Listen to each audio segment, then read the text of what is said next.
good people. How is everybody out there in YouTube land? I hope everybody's doing well. I am back on the boat and it is time to do some work. We're getting ready to go into the November, pre-winter season. Our winters here in Southern California are, of course, nothing like what many of you might be experiencing, but we do have winter nonetheless, and there's things that need to get done. What I usually do is I reserve interior projects like working with the engine, working with the battery bank, and that kind of thing. I usually reserve that for the colder months, and I'll come down here in the morning. I'll get on the boat, put the slats back in the companionway, close the hatch, turn on the heater, and do my thing, whatever I'm involved in that for that particular day. Today we have a couple of things that I want to get done. Number one is, and I'm going to take you outside and show you on the bow what I'm talking about. But the last time that I was out with some friends that were in town, we went out and we anchored at a place across the way, and the anchor chain slipped off the roller and got hung up. The anchor consequently fell down. When I wanted it to go to the bottom of the ocean, it went instead to the front of the boat and put a nice gash in the front of the boat right after I just finished that beautiful hull paint job. So I've got some patchwork to do there. Like I said, I'll take you outside and show you that here in a minute.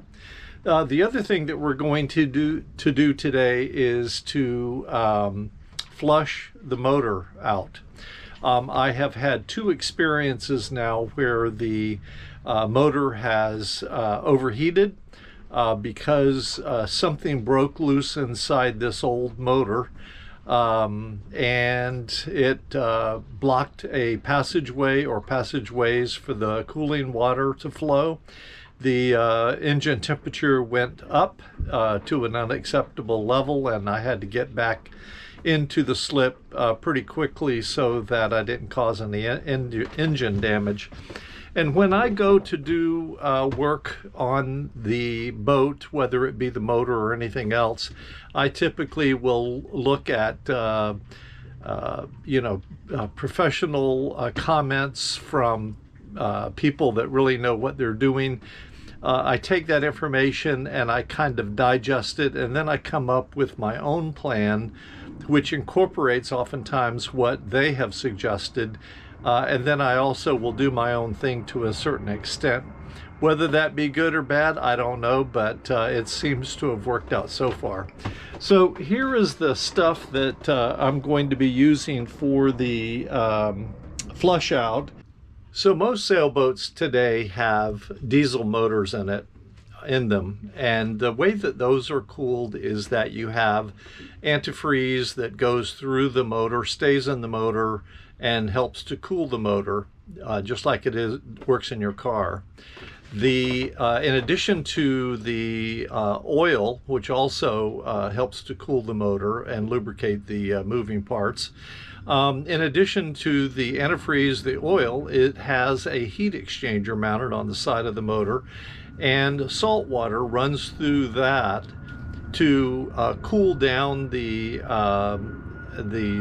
antifreeze and that all of that's circulating through the motor. It helps to cool that down with the cool or cold ocean water. And occasionally, over time, there will be a buildup within that heat exchanger from the salt water crystals and all the other crap that comes in from the ocean. So you need to clean that out, flush that out. And so the solution that I have that I'm going to be using in my motor should be in a diesel motor, kept within that heat exchanger and circulated before it is purged with fresh water from the heat exchanger. In my motor, I run salt water through the interior of the motor. So instead of antifreeze and that kind of thing running through my motor, it's just cooling salt water. I have no heat exchanger. So I have to do the same process, but instead of cleaning out, flushing out the heat exchanger, I have to flush out the entire motor.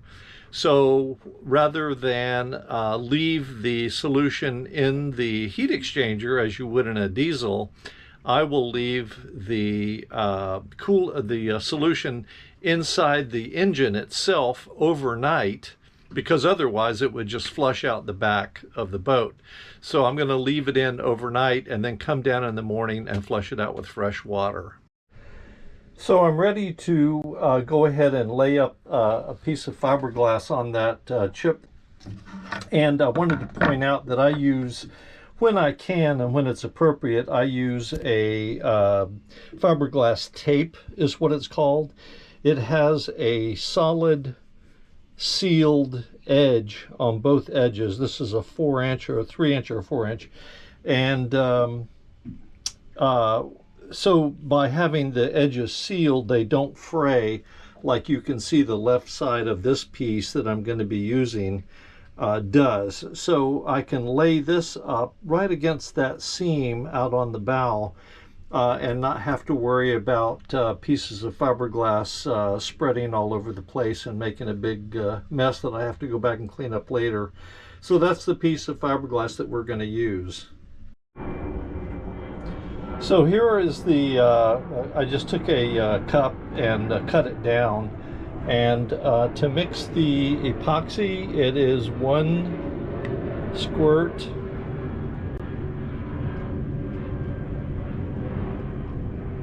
of resin. And this is West System epoxy. And then this is the hardener and 1 squirt of that.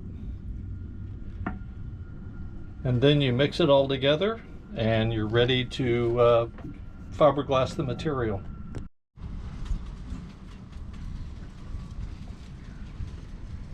All right, so now we're going to paint some epoxy onto the damaged area. And I like to do that before I put the fiberglass material on, so that the fiberglass material has something to stick to.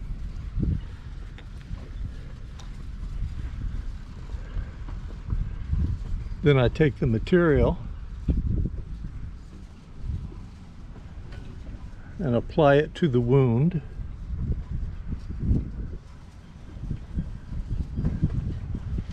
And now it's sticking.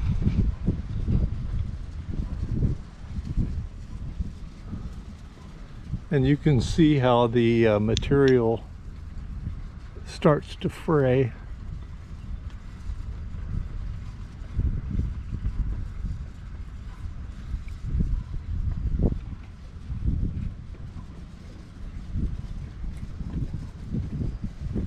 And all of that, once it hardens, will need to be sanded off, of course.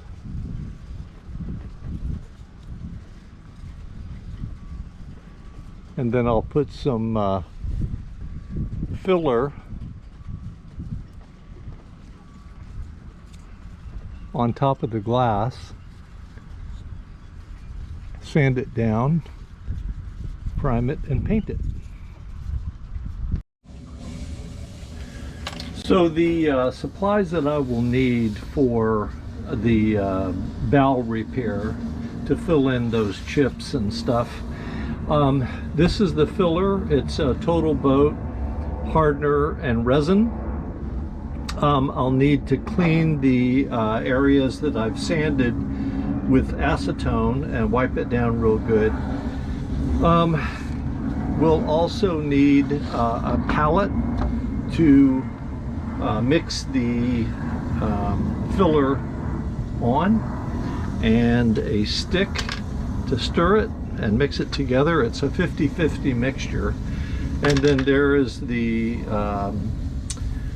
thing that I use, I can't remember the name of it, but the spreader that I use to spread the filler into the chipped areas. And then, as I said, we'll sand that all down and then prime and paint it. So let's go ahead and put it on. So here is the damage here at the top on the bow. You can see the area here where the fiberglass was rubbed all the way through, and so I patched that with fiberglass material, and then this is the filler that I have spread into the weave so that I can then sand it down smooth and prime and paint it. And then going down a little bit further, you can see this is the area where where the anchor, the point of the anchor dug in here, and I filled that with the same total boat filler. And then there's a couple of spots down here that were not caused by the anchor accident, but I went ahead and filled them while I was down here to begin with.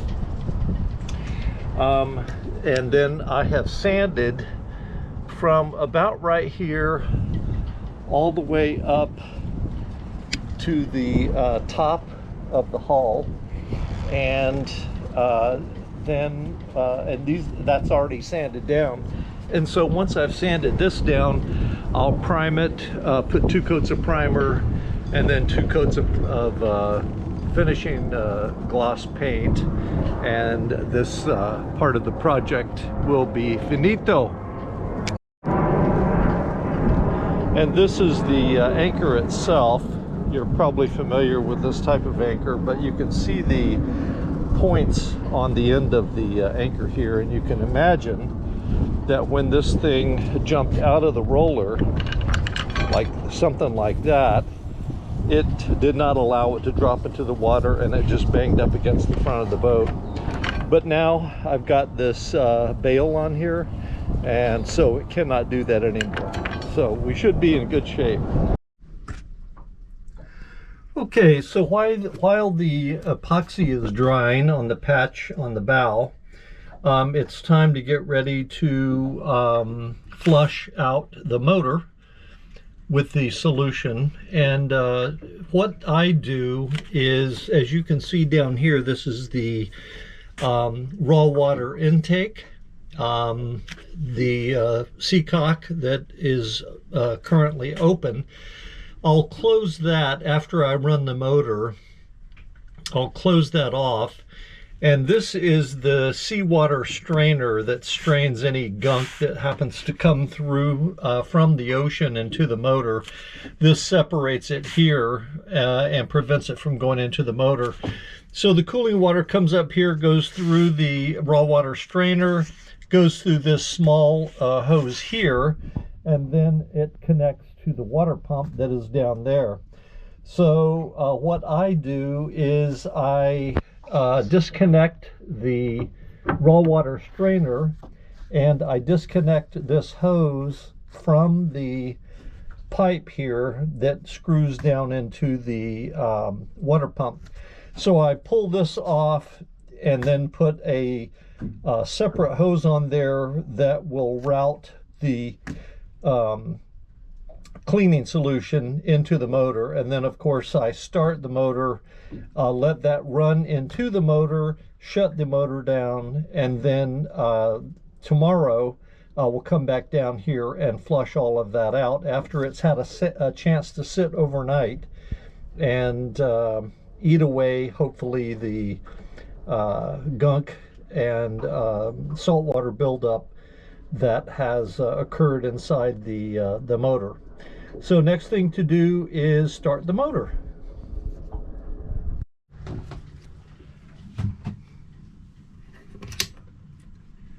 Turn on the blower. Battery selector switch to 1.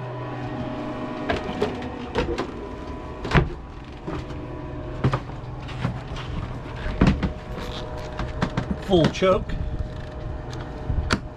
Power to the motor.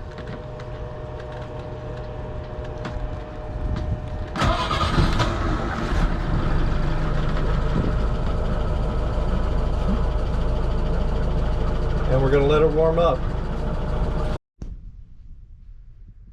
Okay, so I have the other hose now hooked up to the inlet for the water pump.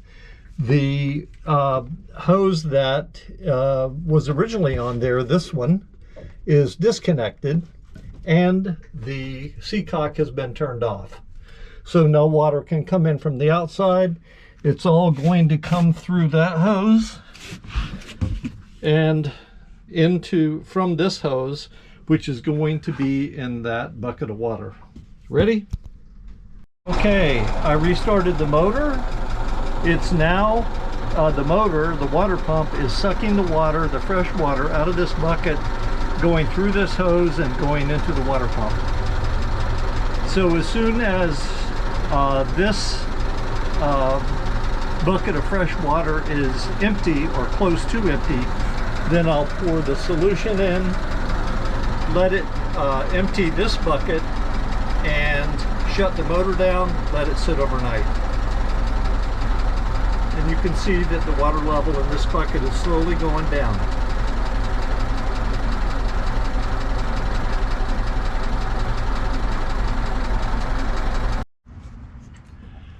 All right.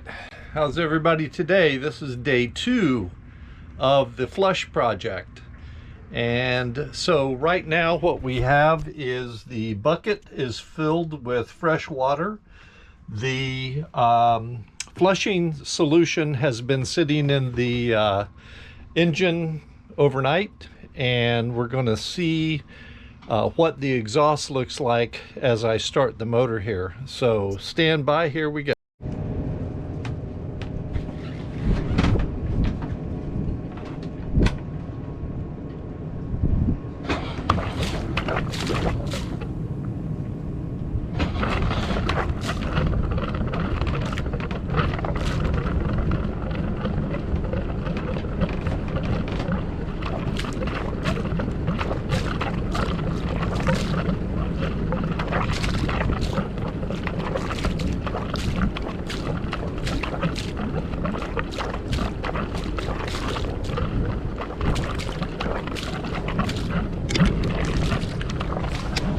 All right, well, from what I could see, it didn't look that bad. Didn't look that dirty. But glad we did it nonetheless, because now I know that the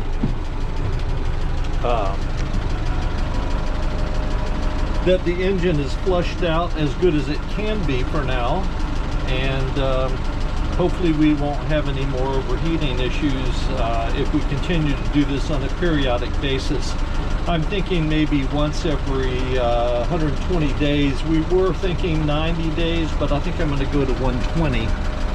And as you can see, the level of water in the bucket is continuing to decline. So it's running through and flushing out the motor, and I'm going to refill the bucket.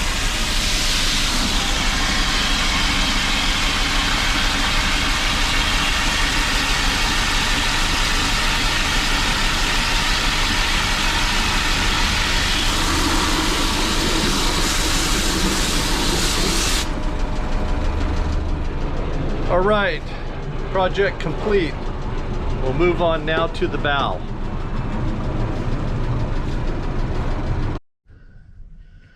Okay, here we are back in the hole, and it's time to put everything back the way it was.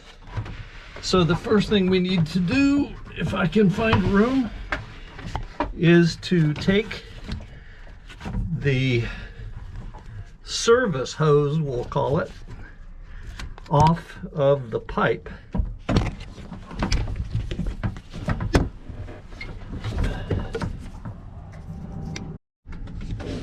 Okay, now that that hose is off, the house hose, we'll call that the house hose, gets put back on the pipe fitting. Bring the clamp back up, tighten that up. Then we'll reach down here